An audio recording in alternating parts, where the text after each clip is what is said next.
Today I'm going to show you how to check your engine oil on a 2020 Honda Civic. So basically just take a paper towel, come down here, pull out the dipstick. You're going to just wipe off any of the old oil. What you want is basically you want to be between the two lines to make sure that you have a quite adequate amount of oil. I'm just going to put that back in. This time when I pull out, I'm just not going to wipe it off. So you can see that there's oil in there. It's a bit dirty, so it probably needs to be changed, but you're good on oil level, maybe a little bit high. Yeah, so then when you're done, all you're going to do is put that back, and that's how you check your oil.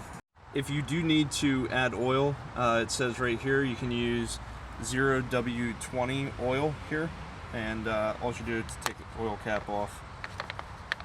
It's this. And then you can refill your oil. I would suggest getting a funnel to do that, and then you would just check the dipstick again and make sure you have the correct fluid level.